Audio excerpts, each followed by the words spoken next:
Joe Biden is fast approaching 100 days in office, and he's been busy.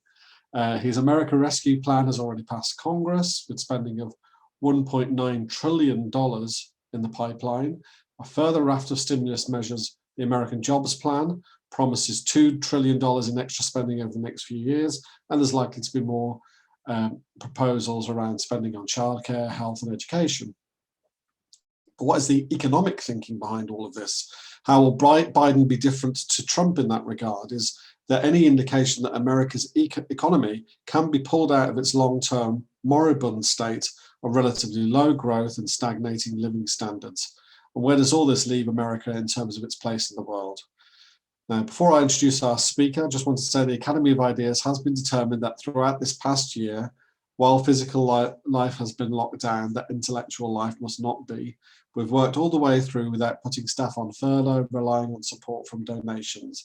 So if you'd like to chip in with the price of a pint or even a large round, especially at London prices, to support our work, please visit academyofideas.org.uk/support. I'm delighted we have James Matthews to introduce the discussion. James is a New York-based management consultant and a former economic forecaster, as well as a commentator on the US economy and business. James will speak for about 20 minutes or so, and then we've got plenty of time for questions and discussion. So I am now going to ask James to unmute. I'll put him on spotlight. And the floor is yours, James. Great, thanks, Rob. Hello, everyone. Glad you could make it today, and really looking forward to this discussion. I want to, in this introduction, try to give all of us really a kind of common grounding, and as well as give you kind of my perspective on what I think is happening and what it will mean for the U.S. economy, as well as the world economy. My presentation is going to focus on the U.S. implications, but I think in the discussion we can get more into the world as well. What we're going to talk about are so-called Bidenomics, is in the title. It's a little bit of an awkward term. Not as easy off the tongue, I suppose, as Reaganomics, but certainly better than Obamanomics. And we're going to talk about the economic principles as well as economic policies of the Biden administration. As Rob mentioned, Biden entered the White House not that long ago.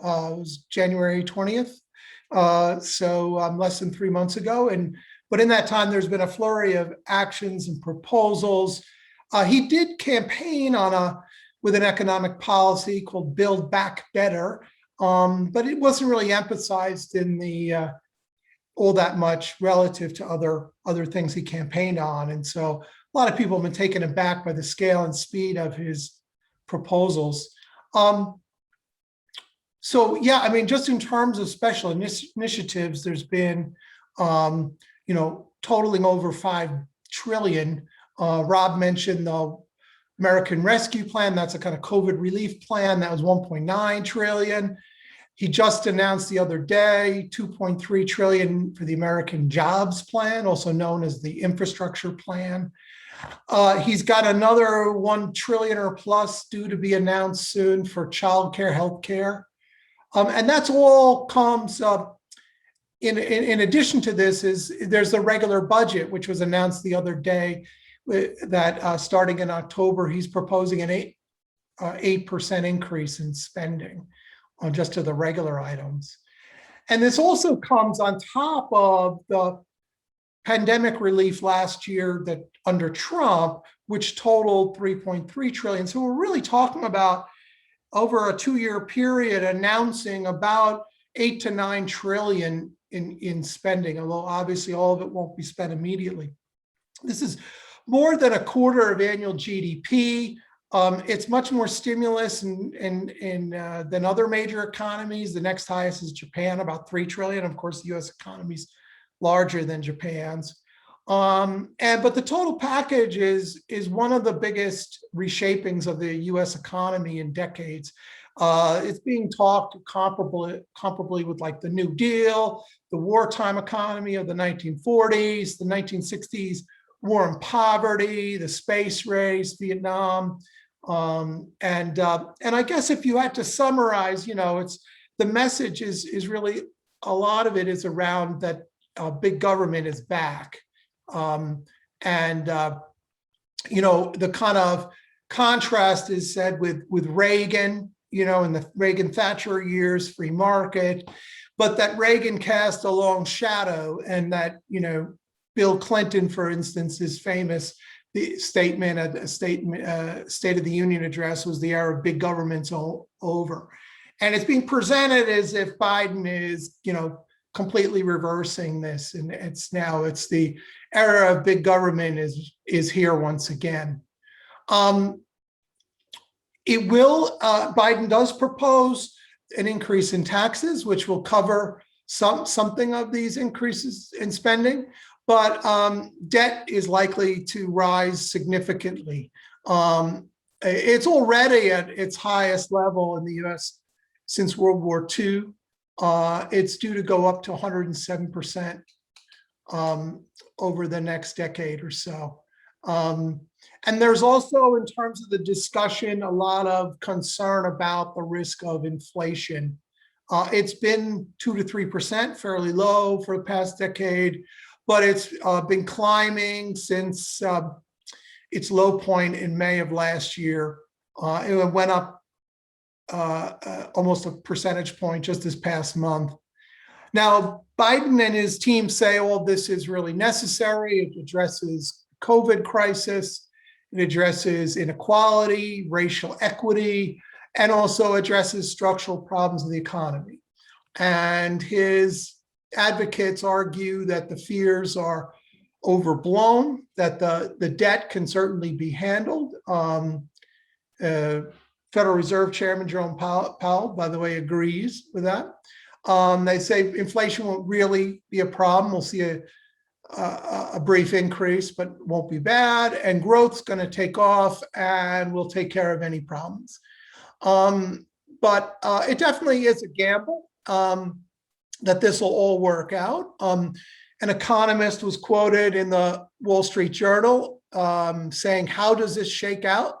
Well, no one knows, because no one has seen such an experiment before. It's like spending as much money to fight World War II, except there's no enemy. We're not spending it on defense, and it's not clear who will buy what. So with that, I'm really tempted to just set the scene and level set for all of us, right? This is kind of how the issue is presented, and the way in which, the stakes are presented for the U.S. economy. But what I want to do for this presentation is cover 4 areas to try to delve deeper into look at this Biden's proposals and what it will mean. The first, I'd like to look at the economic background, what Biden inherited. Secondly, to look a little more at the details of what he has proposed, what are in his 2 main packages. And thirdly, to look at the economic principles that underlie his approach. And then fourth and finally, look at the implications for the economy itself in the near future. So first of all, just to talk about, the economic context, Biden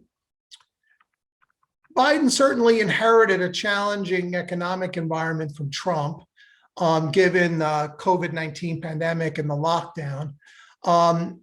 Real GDP declined 3.5% for the year in 2020. It was quite a roller coaster. It was down 31% in the second quarter, up 33% in the third quarter. But as of the end of 2020, just before Biden came to office, the jobs were down about 10 million, 6% below the early 2020 peak. And there's U.S. had run up a record budget deficit. But what was notable was that as the economy opened back up, so did growth, in particular in the summertime. It was very noticeable. And what we find now is that the near-term outlook has improved quite a lot. And it is really hard to say that the US economy right now is in a crisis, despite what Biden and his administration says. The Federal Reserve Chairman Powell says the economy is at an inflection point, about to take off.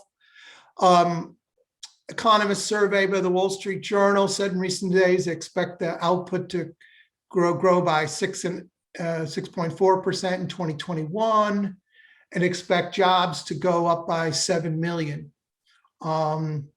in this year. It would still mean that the U.S. would remain short of its pre-pandemic employment levels, but it would be quite a turnaround.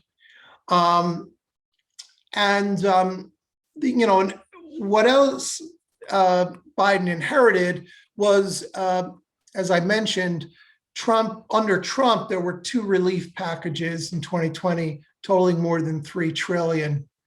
And a big component of that were stimulus checks sent to individuals during the year. But what was notable about that was that this spending was largely used to build savings and pay down debt, not increase individual consumer spending. So basically, of the total dollars delivered, about a quarter of it that was spent by individuals. So it really, it really was the case that it wasn't having as big an impact in the economy as thought. And then finally, what Biden inherited was a very accommodative policy, monetary policy by the Federal Reserve. Interest rates have been held down near to zero, and the Fed during the 2020 has been buying bonds to, again, try to make sure the economy stays steady during this period. So I guess all in all, the question is really, that Biden didn't necessarily inherited a difficult situation. The U.S. isn't out of the woods, but not really what you could call a crisis. So Biden comes into the White House in January and starts pushing for his proposals. The first one was, as Rob mentioned, the American Rescue Plan.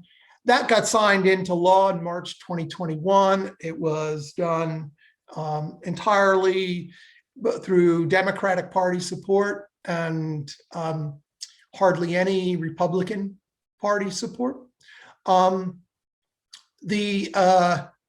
main component of it was a check for $1,400 to everyone earning up to $75,000 a year. It scaled down after that, and there was more for families and things like that. But the thing is that if you look at surveys done on this, find the same thing that I just mentioned a minute ago about the earlier stimulus packages, which is that most people are not planning to spend that money. They're more likely to save it. There's also in the package an amount for a child tax credit, and basically giving people money to the extent that they have kids. And what's some potentially significant about that is that it removed any requirement for work related to that. But I think the thing is it's important to recognize, I think, that this is not necessarily like revolutionary. The dollar amount is very high, especially coming after the amounts that Trump had brought in the year before. But, in concept, I mean, more than 2/3 of the items followed what Trump had introduced. this child tax credit was not a huge component of it in terms of the total package. And I think it's important, when you think about the kind of ideological message about big government being back, that, federal support to individuals has, this so-called safety net, that has been in place, started, from Reagan through to Clinton to today. It's not like it's disappeared. And furthermore, what kind of muddies the picture politically is that Trump was actually calling for a bigger check to go out to people, and a number of leading Republicans were also supporting the concept of money to children and families. So it's not a clear-cut political thing. In terms of the latest initiative, the American Jobs Plan, as I mentioned, also referred to as their infrastructure bill, that was just recommended less than 2 weeks ago, and that is in some ways more significant. It's 2.3 trillion. It's meant to be spent over 8 years, and it covers a lot of areas. So the biggest are like transportation at over 600 billion, 300 billion on manufacturing, nearly 200 billion on research and development, things like this. And as I mentioned, it's combined with increasing taxes on corporations, higher rate. But there have been a number of issues raised with this package, which I think are legitimate questions, valid ones to consider. The first is how you can label this infrastructure. Some would, depending on how narrowly or widely you define infrastructure, it's probably somewhere between 7 and 25% of the whole thing is what might be called infrastructure. About 20% or more is on long-term care for the elderly. It's one of the biggest single chunks. And it kind of, defies normal definition to say that that's infrastructure. It has a number of, it's very important, it has a number of subsidies for green energy programs, including electric vehicles. It has just generally a lot of corporate welfare type programs supporting different companies. It also has about $500 billion of it, about a quarter of it is about for the administration to distribute to state and local governments, including schools. And generally it provides a lot of discretion for the central government to decide where to send money and control that, which in the US context, being a federal government and having a lot of state autonomy is a bit different. The other questions raised is really around will the high corporate taxes hurt US competitiveness, and the fact that these taxes are unlikely to cover the cost. So that's the plan. The plan's what Biden's proposing. What exactly does this mean in economic terms? I think it's really too simplistic to just simply say, big government's back and things like this. As I mentioned, government spending has been maintained over different types of governments and ideologies for decades. I think, and I also think it's interesting that it's not so much that the economic basis is being spelt out, articulated clearly. It's much more implicit. But to kind of talk about these principles, I'm going to steal from Greg Ip, who's a writer for the Wall Street Journal, very perceptive guy. And he identified 5 principles, and I think it's a pretty good summary from my reading as well, and contrasts the old view with the new view of what we're seeing. So the first of the 5 is having a different conception of the constraints on growth. Basically, the old view is portrayed as being that it's more supply oriented, that there's constraints on supply and that will hold back growth, and that you don't really necessarily, shouldn't be using monetary and fiscal policy on a day-to-day basis to increase growth, where the new view is much more demand oriented. It's much more that there is a significant lack of demand in the economy. So it's Keynesian in that regard, but what's different is that there's a feeling that there's chronic lack of demand that exists almost all the time. And as one of the economics professors behind these views, J.W. Mason, said, depression economics applies basically all of the time. And so therefore, it's justified to spend a lot of money to increase demand in the economy. The second principle that's identified is that has to do with inflation. In particular, the old view would have been that you've got to be careful with fiscal policy, because if it pushes unemployment down too low, it's going to trigger higher inflation, which then requires higher interest rates to combat, and that reduces investment. But according to the new view, unemployment should be pushed as low as it can, because there is no correlation between low unemployment and inflation. And even if it is, it's probably a worthy trade-off to lower unemployment. The third view, third principle here is to do with debt and deficits. The old view would be that generally you want to avoid debt, that it crowds out investment and really should be avoided except for recessions.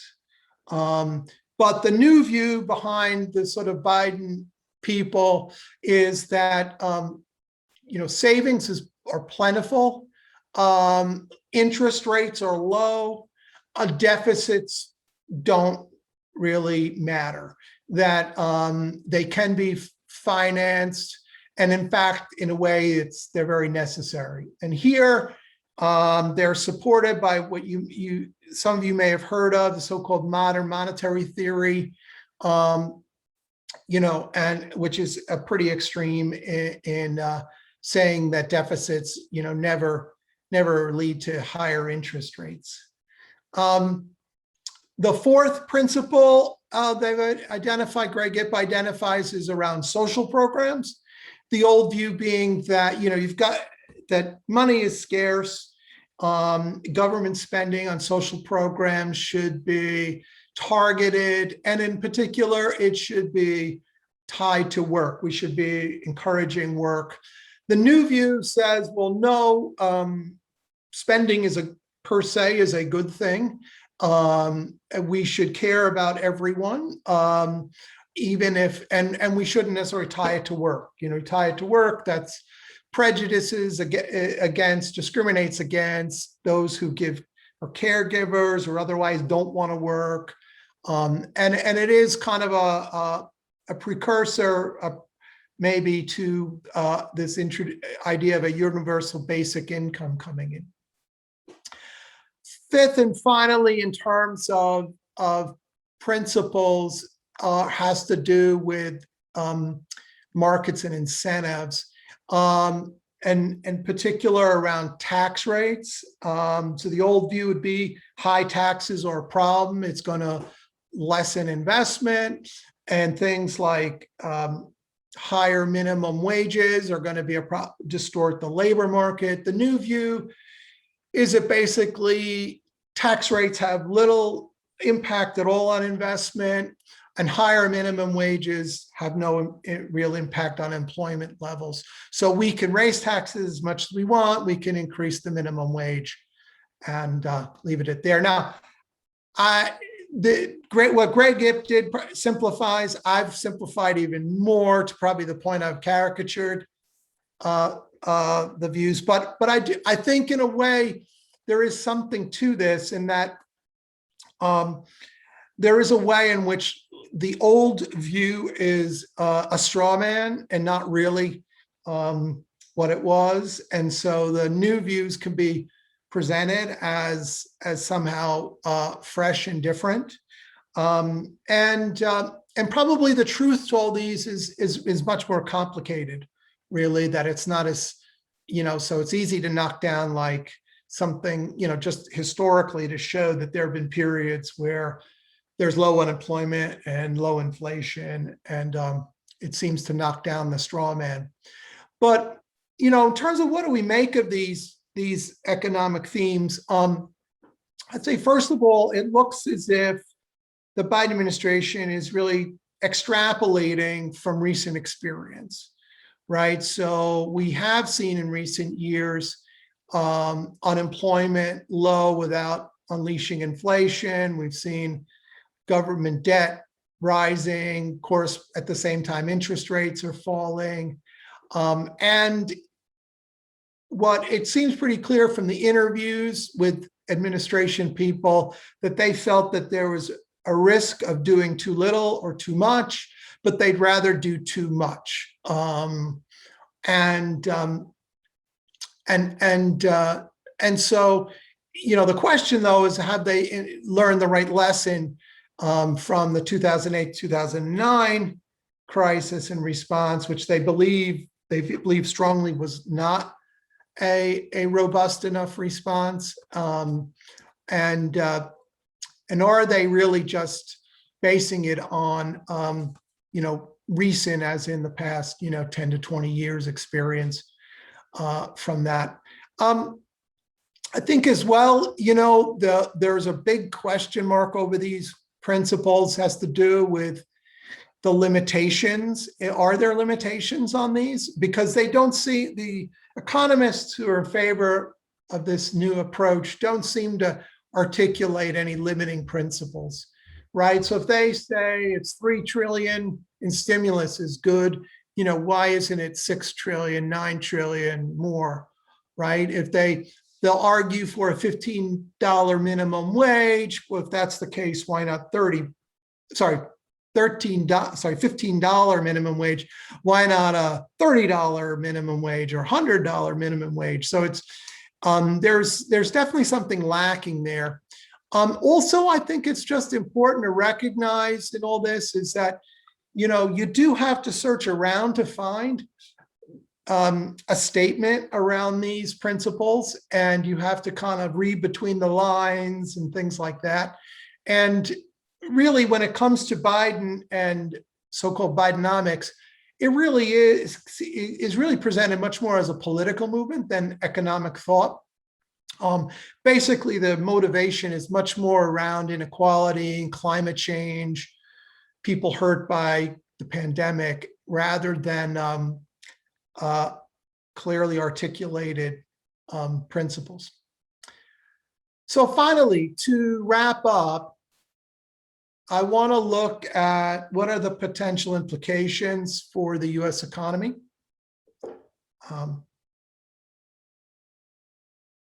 So first of all, we can talk about it maybe in more short-term or cyclical terms. And so I think what we've got right now are the conditions for a short-term boom. As I mentioned, the economy has already been in a process of recovering. The biggest obstacle has been COVID. Vaccinations are happening pretty quickly. This increase in spending from both Trump in 2020 and now Biden in 2021 is definitely going to, turbocharge that. Even though much of the Biden spending won't come into play until next year or after, I think it'll definitely support. And the Federal Reserve is committed to, low interest rates. So I think the odds of very strong growth in this year and into next year is pretty high. I think some of the problems that might emerge will probably take some time to do so. For example, it's probably unlikely that inflation would jump up dramatically in the next few months. But to caution on that, a few things. So first of all, got to bear in mind that we're still talking about any rapid growth would just be bringing the U.S. back to where it was pre-COVID. It's still going to take some time, really probably till sometime next year, to get up to pre-COVID levels. Now, psychologically, it'll be quite important. It'll feel very good, aside from greater, freedom to get out and about. I mean, but it's important to bear that in mind, that it's from the economy point of view, it's still going to be just getting back to where it was. But I also agree with those who say this really is an experiment, and to pile on so much spending right at the start of a cyclical upturn.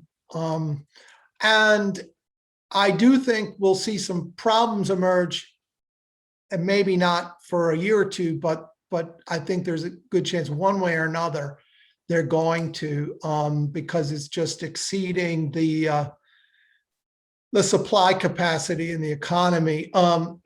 And even if, it doesn't necessarily mean inflation or a big increase in interest rates.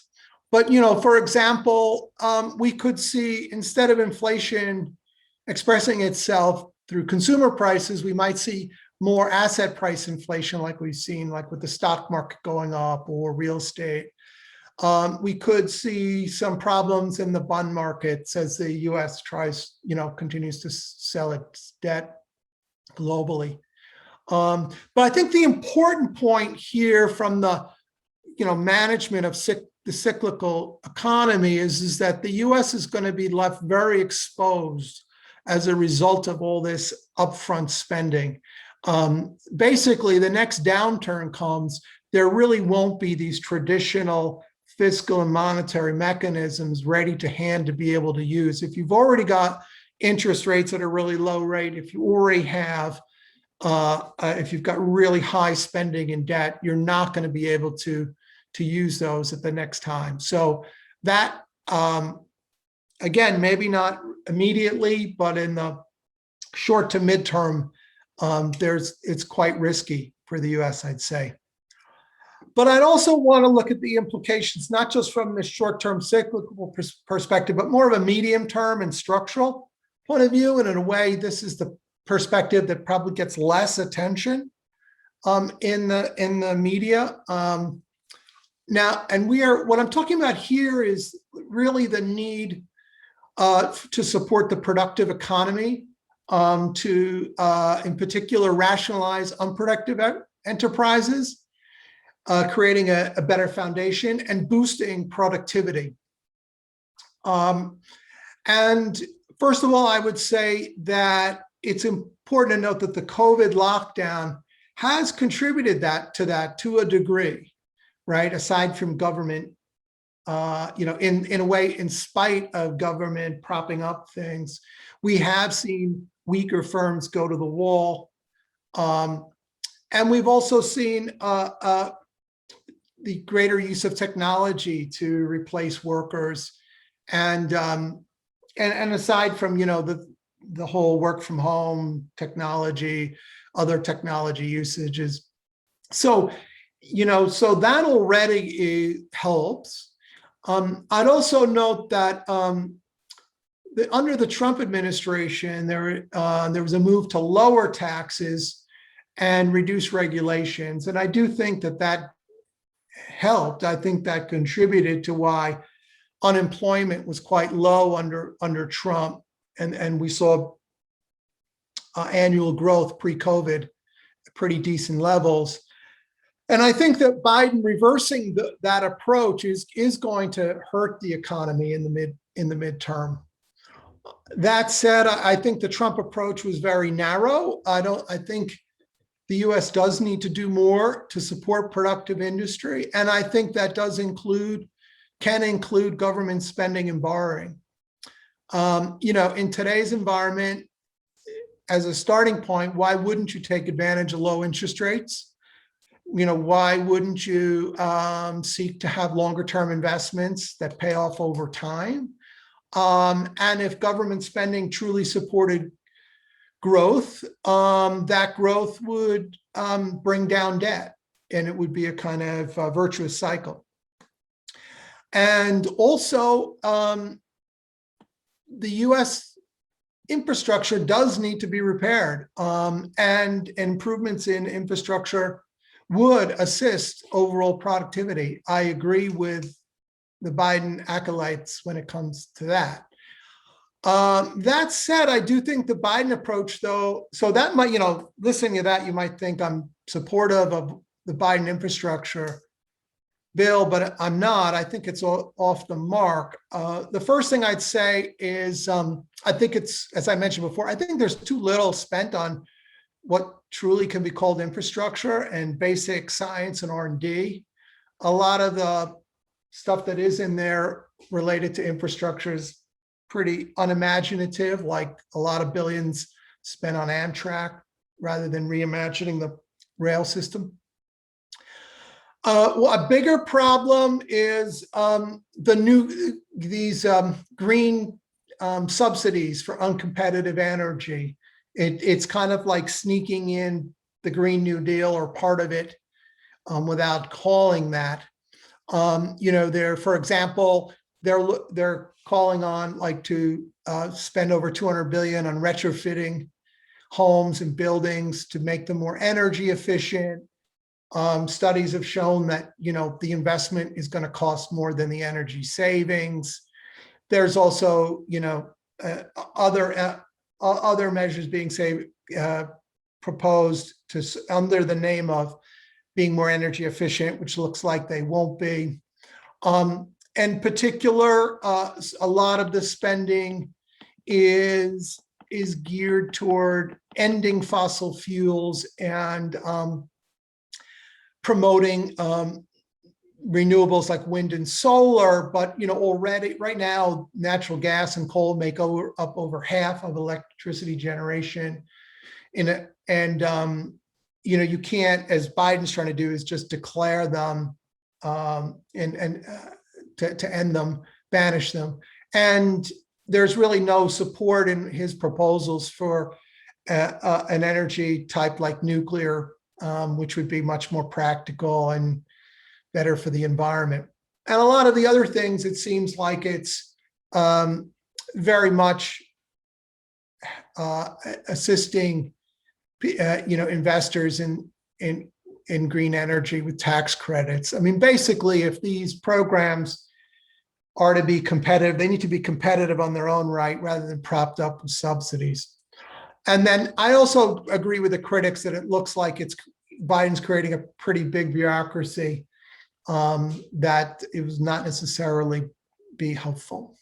So all in all, I would say that when it comes to this all-important midterm investment, that Biden's approach is a wasted opportunity. I think after this, it's going to be very hard for them to spend much more money on areas that could really assist productive industry. And also, it looks like, there really won't be scope to raise taxes much further that would support that kind of spending. So again, I'd say a wasted opportunity.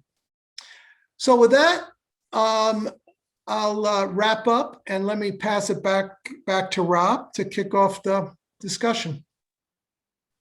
Okay, thank you very much, Jamie. That was very comprehensive. Thank you very much indeed. Now, if you want to get involved in the discussion, if you're not unfamiliar with Zoom, if you look down at the, sorry, I'll take Jamie off Spotlight. There we go.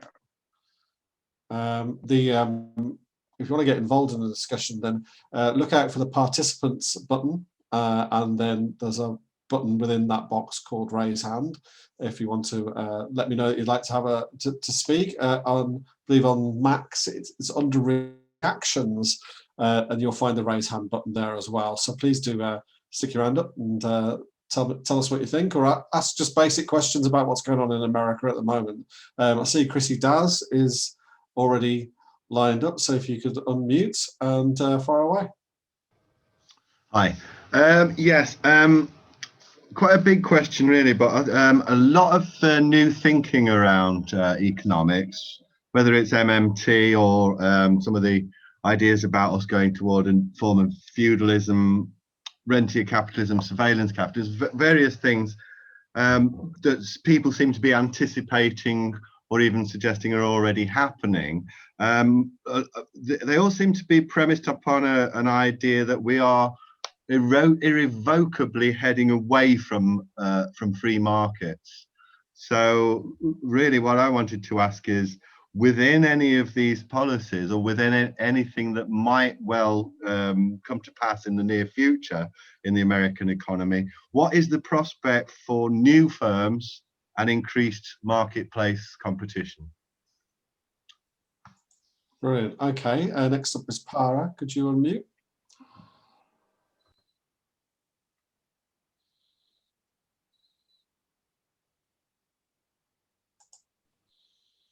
Can you hear me now? Yes, I can. Oh, sorry. I was trying to unmute somebody else. Thanks, Jamie. That was very interesting and very informative. A lot of the, actually, hang on a minute. A lot of the stuff that we read here talks about how transformative all these packages are going to be and how great it is. And from what you've just said, I guess I am thinking that actually at the end of the day, the first package obviously is fairly short-termism in the sense that a lot of the packages that they're giving to people and everything else has got an end date. And certainly the other proposals, you know, as you pointed out, in terms of the infrastructure, very low percentage going towards real infrastructure changes, that it's actually not transformative in the way it's being described here and compared to whether it's Johnson, Lyndon Johnson or Roosevelt. That's not really that. And that probably the reason why everybody is so into it is because it's coming on the back of Trump, i.e. they've seen Trump go. And there's also some discussion about how this is a dent into the populism. And it's probably fair to say that the majority of Americans support all these proposals, although it's probably far-fetched to say that it's a dent into the divisions that already, the cultural divide that already exists. So it's more really for you to make a comment on this kind of stuff that we read here. Quick question on China, how this comes into play, if you like, given that, yes, there's no enemy in terms of a war enemy, but certainly America does see China as its enemy. And in that sense, the economy discussion and what it proposes to do in terms of productive industries I would have thought, will have some bearing to wanting to be independent of China. So that's a question. Thank you. Okay, brilliant. Thank you very much. Peter.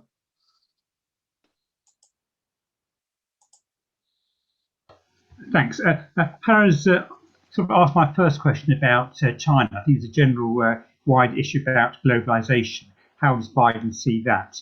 My other question is, he says he wants to encourage union jobs and to talk about the minimum wage, which is fine. On the one hand, it seems sort of American workers have a lot less protection than European ones. On the other hand, we see it as union shops and lack of flexibility as a result of it. How do you see the market going? You know, how do unions, things like that come in? Is there a danger that when you've got lots of stimulus, that you will end up with a high inflationary consequences if the market isn't that flexible? Indeed, how flexible is the market? Okay, great. Thanks very much, Peter. And John, if you could unmute yourself. Yeah, so it's just questions already been asked. Is there a China dimension? Where does onshoring fit with this? So yet again, same question. Okay, right. Thanks very much. Giovanna, yes, go ahead. Can you hear me? Can you hear me? Yes, yes, okay. Yes. Yes. Well, Jeremy, absolutely fantastic presentation. I really, I think it's very, very good, very detailed. I totally agree with what you're saying in general. Where I got a bit lost is how you define Bidenomics, because you said it's a political movement. It's more a political movement rather than an economic theory. And at the same time, you did stress that there is something absolutely unique about what's going on in the United States. I've been trying to understand, $10 trillion added to the deficit in 2 years. I mean, this is absolutely incredible. So I've been trying to understand it from the UK. And what I've been reading is that there is a theory, there are thinkers within the Democratic Party. So a lot of people mention the book by Stephanie Kelton, who is a professor of economics at the State University of New York. And she has written a book called The Deficit Myth, and that is the modern monetary theory. So she's seen as one of the theorists of the modern monetary theorist. And a lot of people on the right are actually trying to develop a critique of her book, because it's very influential among some people are saying that this theory and what Stephanie Kelton is doing, it's basically a nirvana for the social justice warriors within the democratic movement. And what they're saying is that so they're really trying to put more emphasis on trying to understand this theory, which is not Keynesianism. Some people on the right, some people refer to the real key thinker behind it, George Friedrich Knapp, with his state theory of money. And so I think that personally, I think it would be important to also contribute to a critique of this theory, because because it is very influential here as well in Europe. And I'm trying to understand it, because I cannot understand how they can really believe they can sort out all the problems in the economy by printing all this money and the consequences that this has on people's lives. And this belief that if you print all this money, we're getting out of the problems. So I just wonder if you could say more about, is there a critique? What do you think about this thinking from the right about the influence of this new monetary theory from the part of the right? Okay, thank you very much. Now, I've got apologies to James and Daniel, who are chomping at the bit to get in, but I've also got some questions on the chat as well, and I want to give Jamie some prospect of answering all the stuff that's been thrown at him. Pete Gill in the chat's asked about net zero. We've got that in the UK. It's a big issue over here. How does that agenda manifest itself in the USA? And also about what basis and evidence there are for these, in quotes, old and new economic theories. Maybe there's a little bit of personal motivation here. Is it a good time to buy gold? Anyway, so Jamie, pick up on whatever you want. I think there's a lot there for you to go through. Yeah, thanks everyone. Where do we start? So there were a few questions around what does this mean kind of for free markets and the whole kind of populism discussion. I do think, so first of all, I think in terms of the ideology, you just really don't hear that much in the way of forthright defenses of more of a free market point of view. And that in some ways, as I was trying to explain, I think that that's more just getting around to reality, that there hasn't been either a big reduction in state spending, or you know, the willingness to let a lot of companies go to the wall and things like that. You do, and I think that there is post-Trump, there has been this idea on the Republican side that they need, if they're going to appeal to workers, they got to have, you know, they have to be willing to spend money and support them. So that's kind of led to this, where it's, you know, some of the criticisms are less about the principle of government spending, but more how it's being done and things like that. And so there is some overlap there. But I mean, I think there is also a misunderstanding. I mean, if you take just the populist kind of impulse, I mean, there was much more of that feeling was around, we want to get out of our homes, we want to get back to work, we want to be able to do our jobs, we want small businesses to, you know, be open. Was much more, you know, was much more of urgency to that, passion to that, than there was support for the extra spending. The extra spending was like, yeah, it's okay, you know, and I'll save it for when because who knows where things are going to go. So I'll just save that money. But, you know, what I really want is that. So there is to get back to my life. And so, you know, so there isn't, I don't think that the Biden proposals, which in a lot of ways follow Bernie Sanders and Elizabeth Warren, I don't think really meets the kind of populist moment. That said, I don't think that necessarily the US is a place where marketplace competition has been kind of eroded or things like that. I mean, there's obviously things that distort that, but I mean, just to take an example from the pandemic, and look at, you know, the vaccine production, right? I mean, it's clearly, there's, for all of its potential, you know, criticisms you can make of the pharmaceutical industry, there's something going right when they can turn that around pretty quickly, including a company like Moderna, which is not a big pharma company, right? And there's a, you know, quite a big biotech industry, pretty dynamic industry in the US. So there are pockets of areas where there are new firms and it's pretty dynamic. Secondly, in terms of the, you know, Giovanna, nice to see you, Giovanna. Haven't seen you in a while.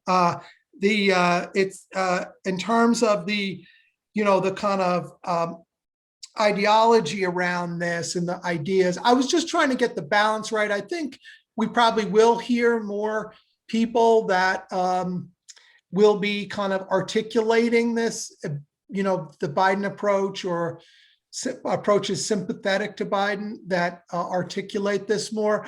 I just wanted to be careful and not try to oversell it in terms of, you know, that it's very clear that there's, you know, 2 or 3 people that you could go to and they'll give you exactly what's going on behind Biden. I mean, there have been some interviews recently with some of his advisors trying to get them to explain more of the thinking behind their approach. But I think the approach that I quoted from Greg Ip is a pretty decent overview. On modern monetary theory, I will confess that I have not read the Stephanie Kelton book, and I can't claim to be an expert on that. I do know there are people who will say that it's too simplistic to sort of just call it something that's deficits don't matter at all and there are no limits.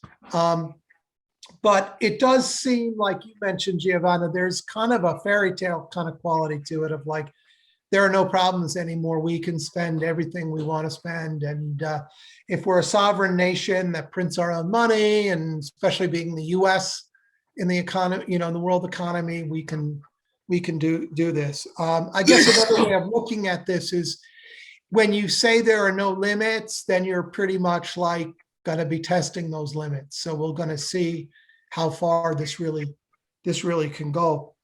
Final point I'll just mention here is around China, and I think there are a lot of different dimensions to it. But just to say that when Biden first emerged as a candidate, I heard, especially outside of the US, I heard a lot of, well, you know, Trump is an unnecessarily antagonistic. It's bad for the world economy. Last thing you want, or world politics, last thing you want, this guy bull in a china shop, you know, no pun intended, you know, go knocking everything over.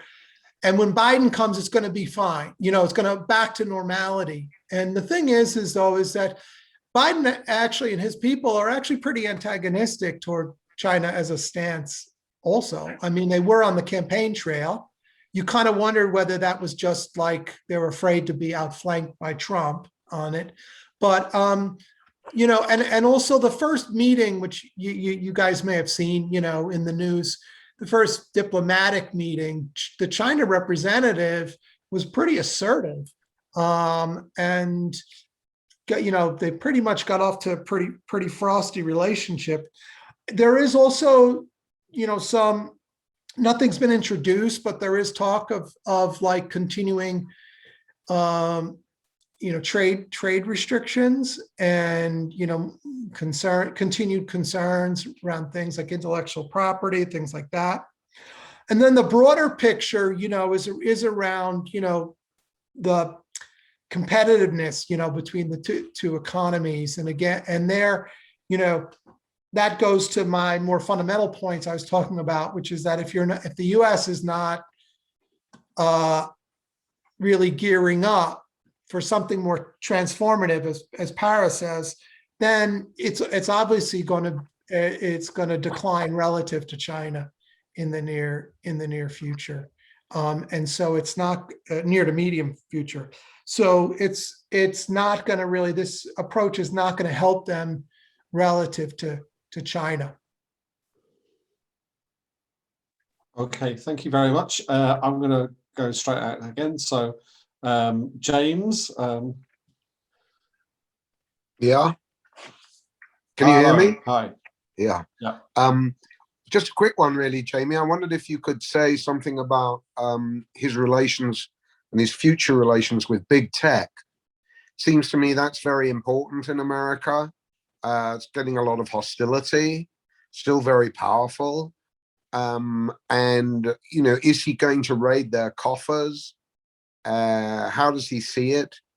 And underneath all of that is, you know, how good is the American semiconductor industry compared with Samsung or Taiwan semiconductors? You know, it's all very well to have Facebook, but not so great if you don't have the IT underneath it all. And they're weak in 5G and many other things.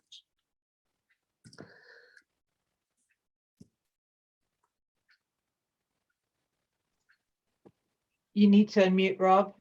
Sorry, Daniel. Yeah, I wanted to say something very briefly about China to carry on from what Jamie said, and then ask you a very brief question. So, in relation to China, I was fortunate enough to write an article recently where I spoke to several China experts, and I was really struck in the course of this writing the article. I hadn't really realized how strong it was, but the so-called China hawks in the Biden administration are really, really to the fore. So making very, very serious criticisms against China. So for example, Antony Blinken, the new US Secretary of State, on his first day in office, his first statement, accused China of committing genocide against the Uyghur Muslims in China. And the point these experts made is that China can handle criticism in relation to its economy. So if the US talks about Chinese currency manipulation, or China subsidizing steel, or whatever it may be, then China will go along with it and it can handle that. But once the US starts criticizing what China views as its own right to self-determination, so anything in relation to Hong Kong, Taiwan, or the Muslims, indigenous Muslims in China, China is likely to react very, very strongly against that. So, I mean, you could argue the moral rights and wrongs of that, but I think if the Biden administration does carry on along those lines of criticizing on those kinds of issues, although they're not economic issues, they could lead to great problems in the US-China economic relationship. Just very quickly, two questions. One is, even if there's not a huge takeoff of inflation, Jamie, do you think that given the huge stock of debt that's being built up, the huge volume of debt, could even a little inflation lead to some kind of panic in US markets, in the US administration? Maybe it doesn't take that much. And my other question is there, and I'm not suggesting this in a positive way, but do you think there's scope to restructure the American economy along green lines, so the green technology and so on, which I wouldn't view as positive? I suspect you wouldn't view as positive either, but is there scope for that kind of restructuring to go ahead? Right, okay. Hilary next. Thank you. So following on from Daniel to some extent, in this issue of the huge amount of debt that exists and is being issued. So it might be a daft question, but who's buying all that debt? Is it China? Is it a kind of fusing of kind of fiscal and monetary policy going on? Because it just seems to me it's difficult to understand, where all that is going. And then the second question was just on this idea that it's political, not economic, the Bidenomics. I mean, isn't it the case that all this kind of fiscal easing just creates lots of money, which creates demand, but it's not demand for products, it's demand for assets, and it just pushes up asset values. And that kind of makes the rich richer and increases inequality. So how does that kind of fit with a political thrust to this? Okay, brilliant. Thank you very much. Richard. Cheers. Thanks, Rob. And thanks, James. These questions might not be very coherent, but I'm just thinking them through as I listen to what's being said. The one question I have is, I mean, you're talking about the relationship between the politics and the economics of it all. Is to what extent, this might be speculative, but to what extent, I'm increasingly seeing that Western governments are looking at China and thinking, we'd like a bit of that, please. And that the experience of the obedience, as it were, to lockdowns mean that they feel that they can control things more easily. The state can control things more easily than they ever realized before. And yet at the same time, in the very peculiar situation in the United States is, of course, is you can easily get a lot of pushback from the states themselves. And I'm hearing this on the sort of, perhaps on the more libertarian or economics side of things, is that, that there are genuinely states who are thinking, I don't want to be part of this big federal spending program. And Biden's words to Texan governor about, if you open up, you're going to, everyone's going to be dead within 2 weeks, and that's not happened, is that, from a popular point of view, from the working class point of view, surely they must be thinking, what on earth is going on at the top, and why can't we just rely on our governors? So do you see any kind of sort of push-pull tension between those two things? Great, okay. Phil Mullen. Great, thanks. Thanks very much, Jamie. That was great. And I mean, I agree with your thesis overall. Well, in detail, really. I mean, a lot more continuity in so-called Bidenomics rather than change. And also agree your closing comments, which is that the underlying state of the American economy is weaker than is generally perceived, and that what we've seen so far from so-called Bidenomics is unlikely to change that. I mean, if we had longer time to discuss it, I'd actually say the sort of measures which have been presented or proposed so far would actually aggravate and make the underlying problems of productivity growth and business investment actually worse, because they're actually just propping up something which hasn't been working for a long time. But what I wanted to focus on was the element of continuity, and that this is in no way a break from what's people call about the old orthodoxy.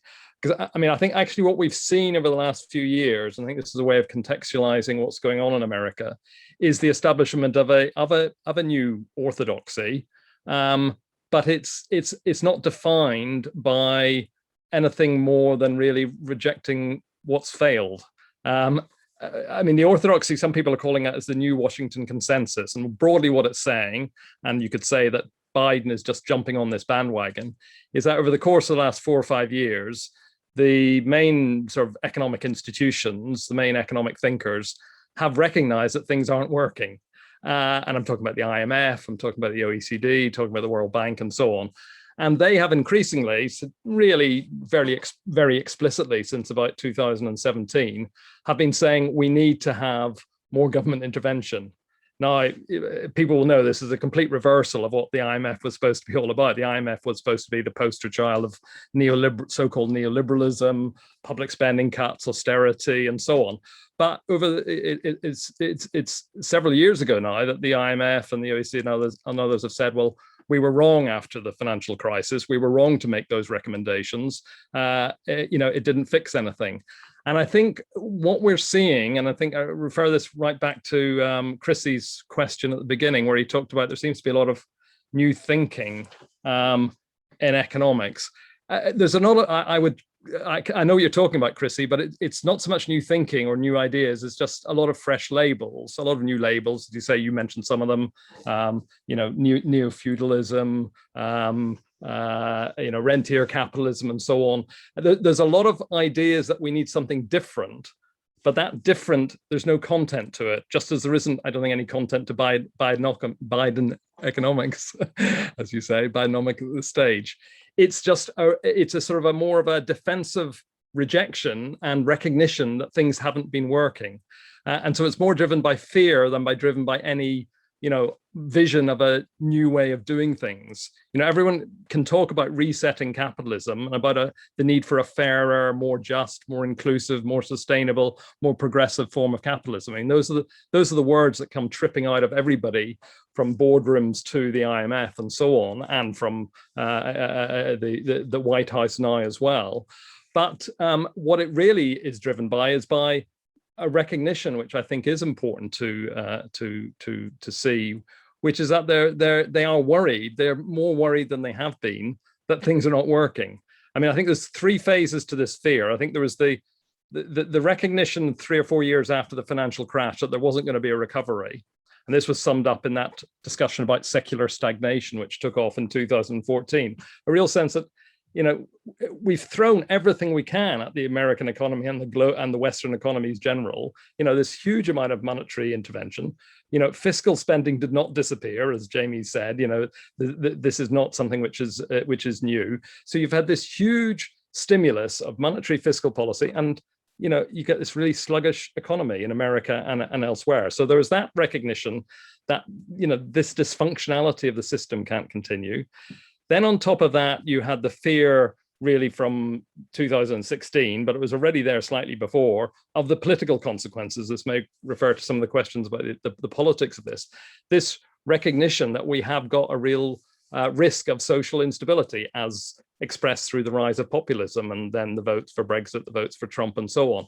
So that fear of what they call political polarization sometimes, or you actually use the phrase social unrest, that was the second thing, which, if you look at the discussions going on in 2016-17, was really coming to the fore in this new orthodoxy. And I think there's a third fear, which is worth throwing in, which relates to some of these questions on China, which is a bit more specific to the United States, is, I think, a recognition that America is on the verge of being overtaken by China. That those old discussions of declinism in the 1980s around Japan have come back again. And I think people have seen that actually, even though we've overcome every problem, we being the United States, has overcome most of our problems in the last 20, 30 years, since the end of the Cold War, we're falling behind. I mean, James Woodhousen's questions, where is the American hardware industry?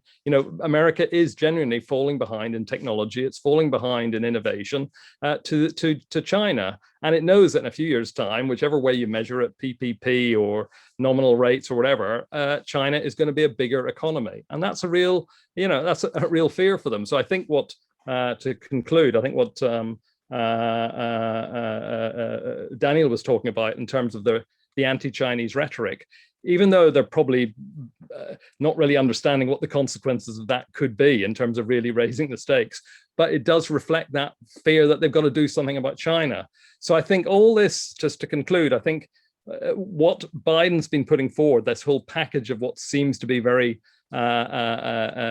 experimental measures and so on, is one example of that new consensus, which is not a positive forward-looking consensus, but is one which is more broadly recognizing that things are not working. They're not working economically, they're not working politically and socially, and they're not working in terms of international standing.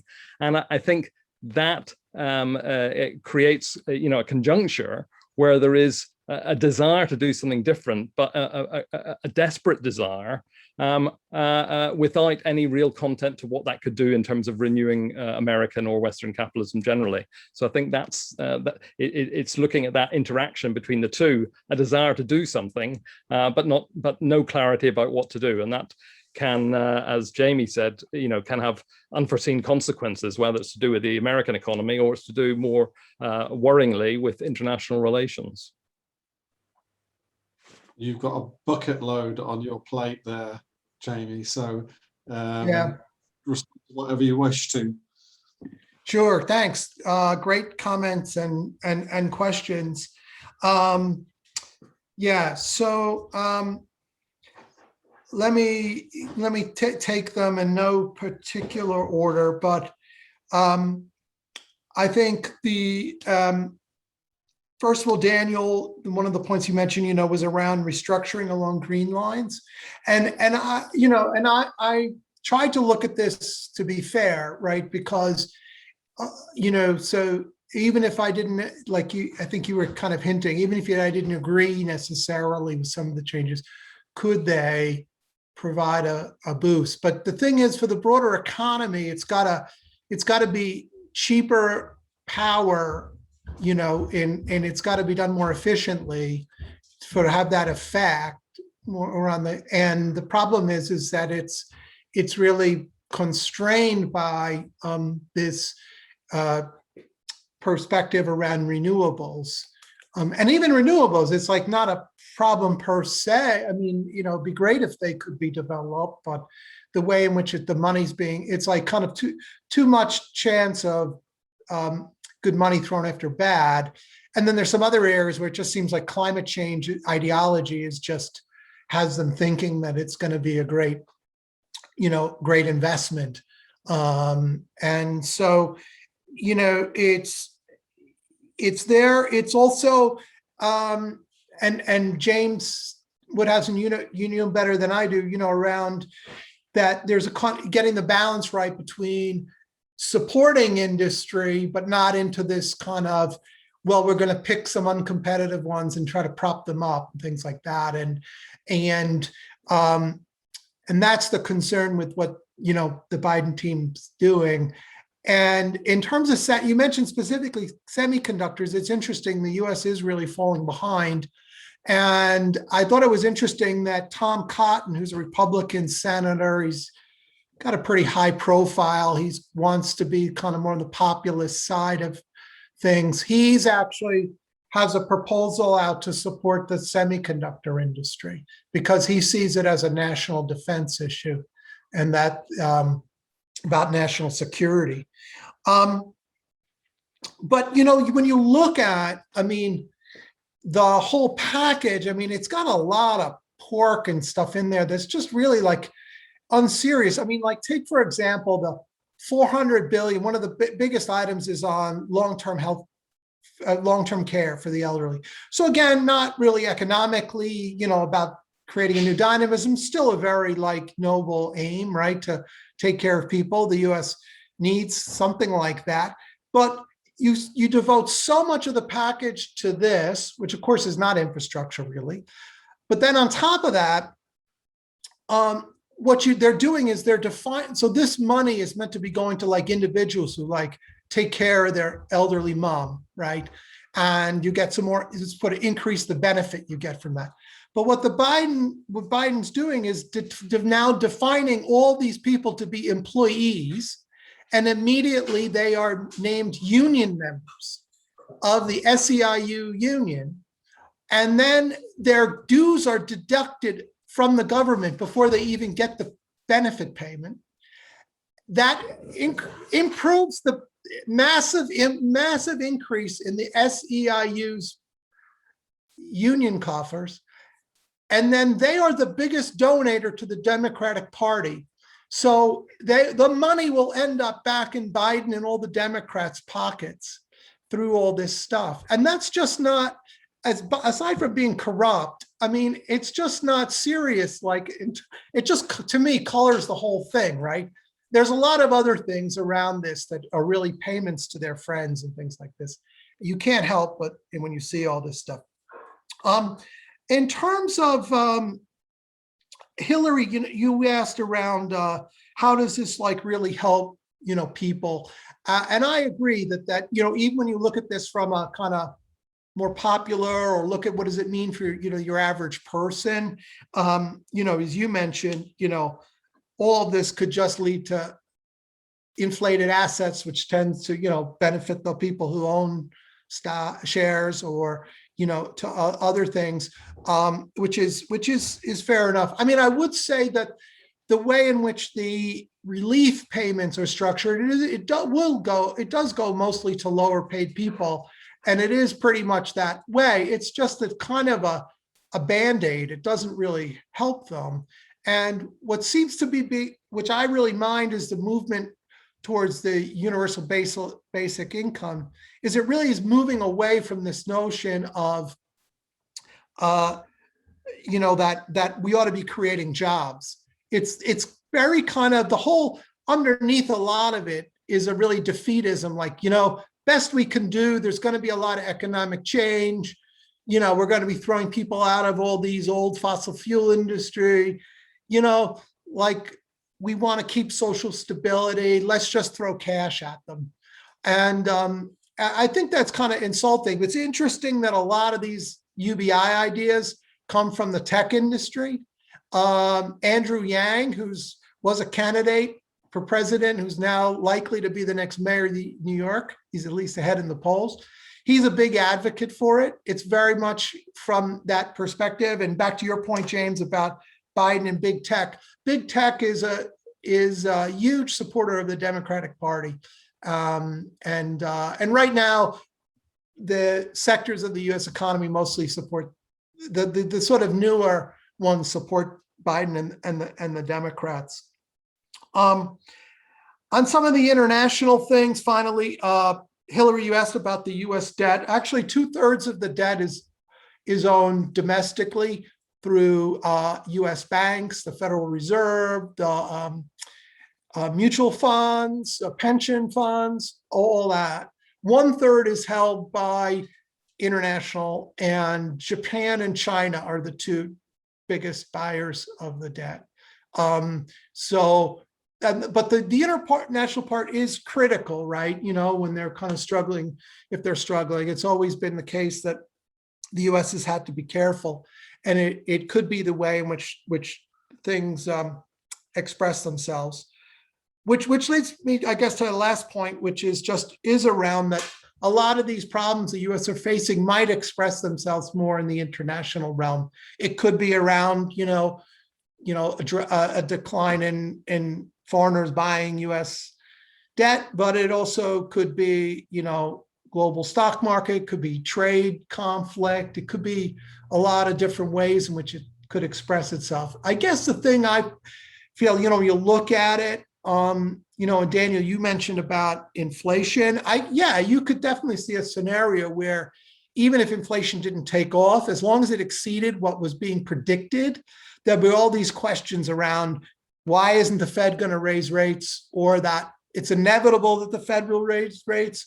So you could easily see like a stock market big drop as a result of all that discussion and panic, even before interest rates actually were raised. But I guess the thing I feel is just, having watched this over the years, is it's very hard to kind of predict the form and the timing of how these crises emerge. It's very, and I guess it's kind of a cop-out maybe, but it's kind of like, it's likely to express itself one way or another.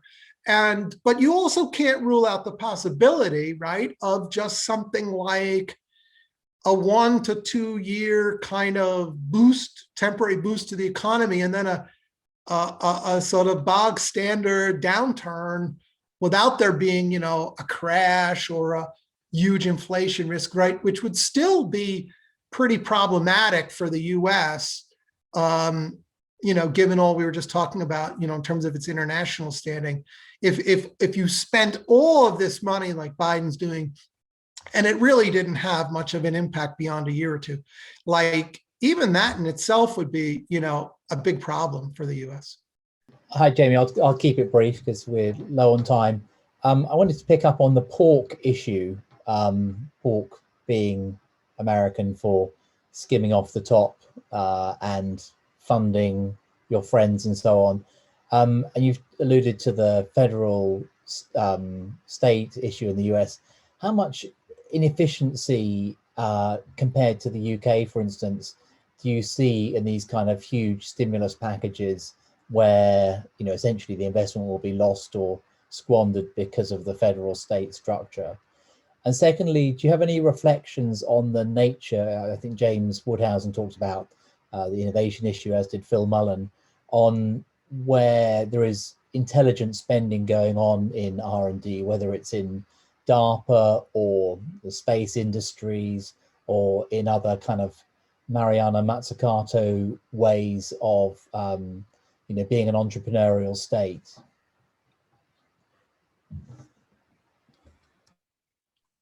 Okay, Paul. Yeah, firstly, can I make a request that we rename this to the Political Economy Forum rather than just the Economy Forum? But that's not my my main point. I mean, this is just a kind of background thing that's come out of this, I think American declinism was mentioned.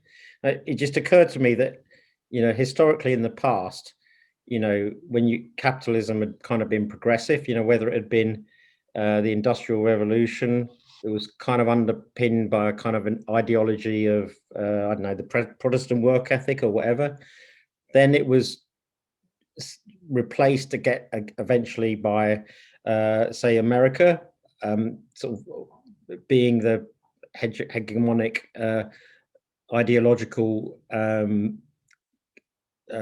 country organization. But the point is, each of those were underpinned by some kind of positive ideology. Yes, you went through fascism and the end of colonialism, all that kind of stuff. It just occurred to me, a difference now is the only potential economic power, whatever, that exists is likely to be China. And that almost doesn't have an ideology, if you see what I mean. So that's almost the point I was trying to make. Is there something different now?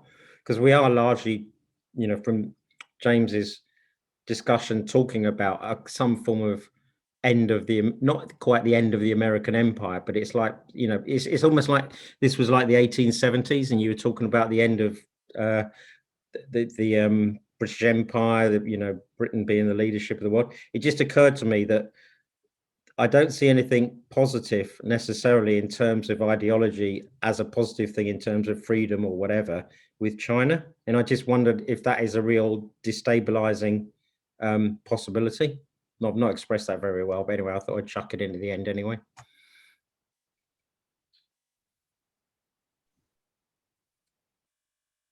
You're muted. Unmute, Rob. Jamie, if you would like to respond to any of that or all of that, yeah, and just basically sum up the discussion, that would be great. Sure.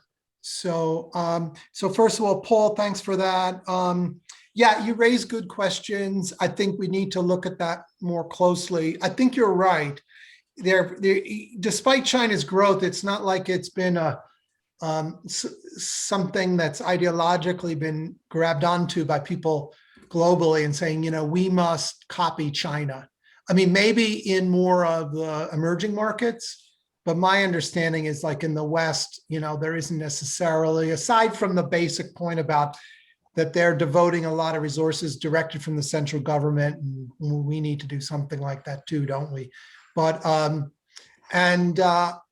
and honestly, I don't really know enough about China to be able to talk about, potential weak points, right? I mean, it's clear the pattern about relative growth, but are there anything that, I know we've talked about China before in the group, but I mean, are there any pitfalls that they could potentially have? In terms of your question, Rob, about the pandemic, so vaccines are happening pretty rapidly at about over 3 million a day. They're far outpacing, there has been an increase in the number of cases, it's far outpacing that. If it continued on this path in the exact numbers and then the entire country would be vaccinated, 100% of it, by the middle of June. The thing is that, right now it's not been approved for those 15 and under. And there's about 15% of the adult population has been said that they are hesitant to get it. So in terms of, but I mean, when you then think about other factors, it should be, fingers crossed, it should be in pretty good shape come the summer. And the thing is in terms of the economy, it's been really noticeable that the economies, the states that have opened up, like Texas and Florida, have had lower unemployment, better economies, and without necessarily, the worst COVID spread. And right now, what's really noticeable is where the increases are in the states, New York, New Jersey, Michigan, where there's actually the tightest lockdown that you see. So it's kind of it's opposite of what the typical ideology is, and but it does seem like it's coming around, which is why I didn't really emphasize it as a risk or a factor. But of course, it's there, right? I mean, it could come back. But talking about the states, finally, to your point, Nico, I think it is a really interesting question about the role of the states versus the federal central government. And I think there can be inefficiencies and through that, but on certain things. On the other hand, it is quite interesting, like just in the COVID discussion we're just having, right? You have these states, some of which, like a Texas, I think Texas is roughly the size of the UK or so. I mean, something like that. I mean, it's kind of like you can have experiments within your own country and see how things work out and try to learn from those, and in theory. And so it is kind of interesting to kind of have that dynamic, and hopefully you'd benefit from that variety and experimentation within a country.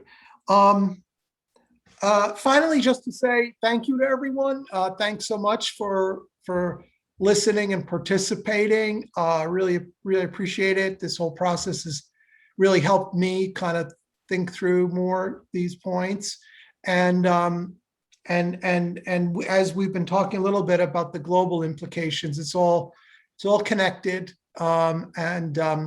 So we can just build on it, some for the future, some of the next discussions. So thanks again.